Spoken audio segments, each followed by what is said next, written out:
Once I leave here, the wonderful national world will give you a brief history on this lighthouse, as well as the still sea lines that we just left in Benjamin Island. We're going to continue southbound. Well, we're going to go back down to Favorite Channel, but just a little bit closer to Shelter Island, that big island off to our port on the left-hand side there. And see if any of these reports that I just got on the radio are actually true. It's definitely worth investigating. So, get your last look here at the Central Island Lighthouse. We're going to slowly start pulling away from here and south-south. That's the Favorite Channel. Searching for some humpback whales.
Humpback whales will hyperventilate. They'll take short, rapid, shallow breaths. So that very slow risk we saw from top.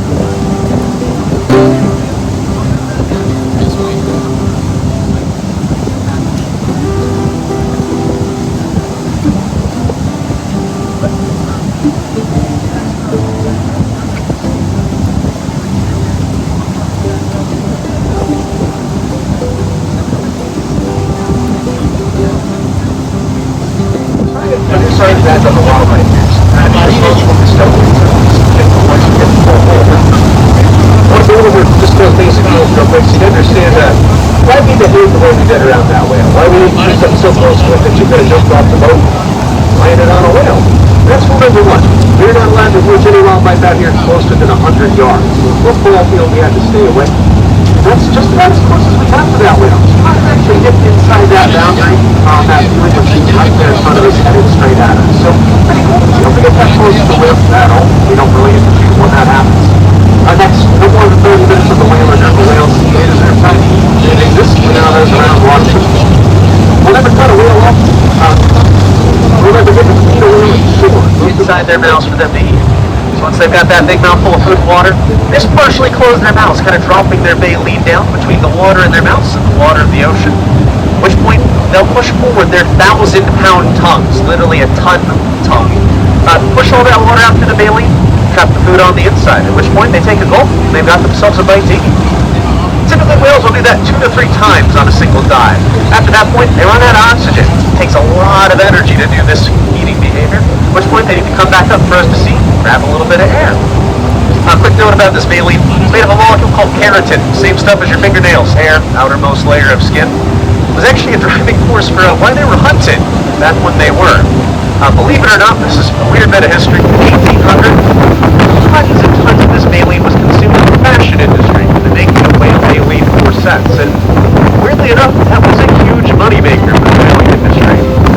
Point in history, in 1903, there was a fashion expo in Paris, France, where the fashion world decided that whale baleen corsets were out of style, along with a fashionable thing to do. At which point, the whaling industry took a huge economic hit. Without the demand for baleen in that market, the demand for whaling plummeted together. A lot of people out of jobs. Started to see competition.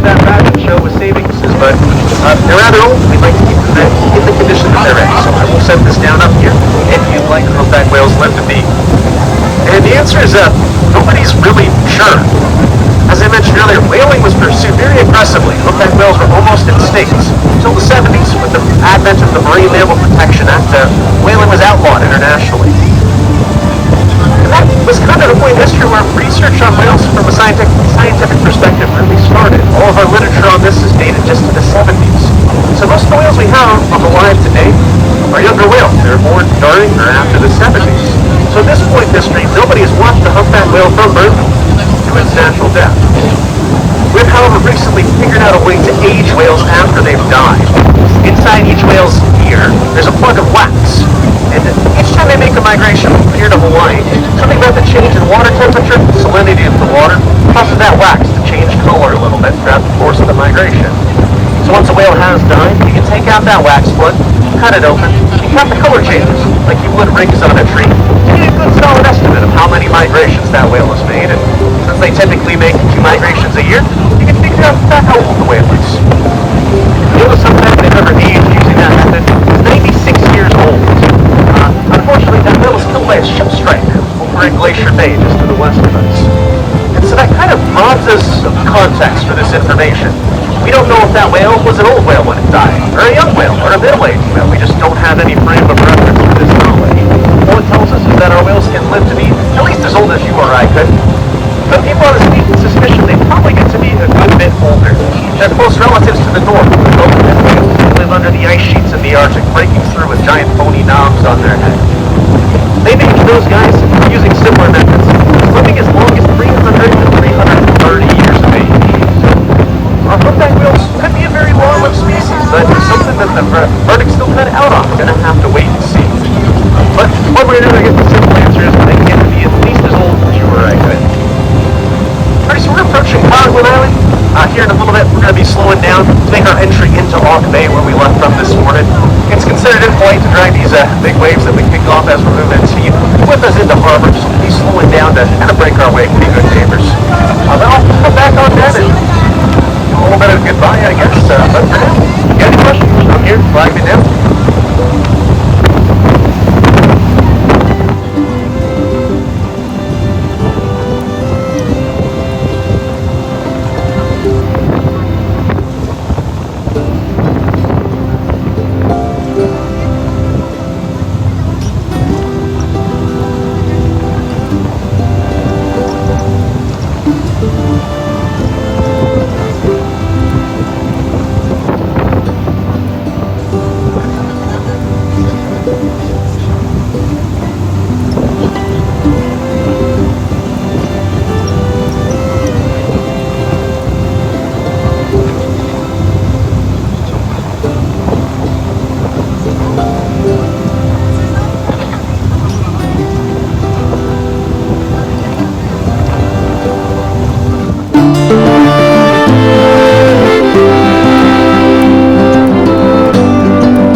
You guys remember from last year, we made an absolute local dam broke. That small river flooded, along several houses out in Juneau. That glacier there, all that water built up every year. There's space behind that glacier where it has snow mountains. And the glacier on the other course of the summer, water builds up. Eventually it reaches a point of break through that glacier, come rushing down the mountain, out that small river. Really occurs here, you know, but this last year was record breaking. The river. And I want to tell you who we are. We're Alan Marine Tours, based out of Juneau, Alaska. Your crew today has been Jen, our captain. Jen actually the deckhand today, running around the boat behind the scenes, making sure things are running smoothly. We've had Teague in the galley keeping you food, drink, making all those nice little snacks. We had Captain Adam in the wheelhouse keeping us up close and personal with all the wildlife that we got to see today. And you guys enjoyed the narration? My name is Merlin Hartley. If you did not enjoy the narration, my name is Nick Holstein. Nick Holstein, remember that. And just one last thing from me. I want to thank you guys for coming out with us here today. It's never been clear, you know, in post-COVID world, just how important you guys are to our way of life up here, the local economy. And we went for years without these jobs, and we wouldn't have them back if you guys didn't want to come up on the cruise ships and get this whole local economy thing started again. So from the bottom of my heart, thank you for coming out down and bring towards today, guys. The rest of your time here in Southeast Alaska is fantastic. Cheers.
We don't want to send a big wave in here, ruin anyone's day that might be transiting out through Auke Bay or any of the residences over there on our starboard or right-hand side. So we're going to take it nice and slow all the way up to the dock.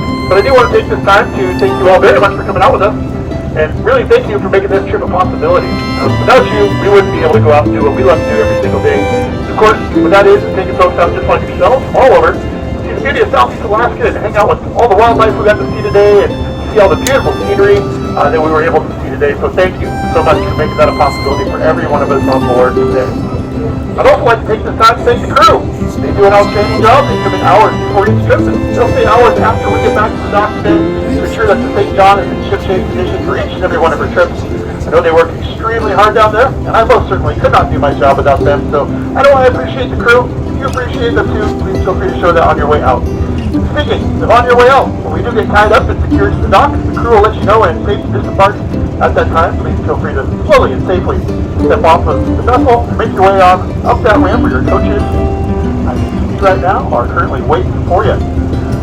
So once again, thank you very much for coming out with us. Thank you for making this trip a possibility.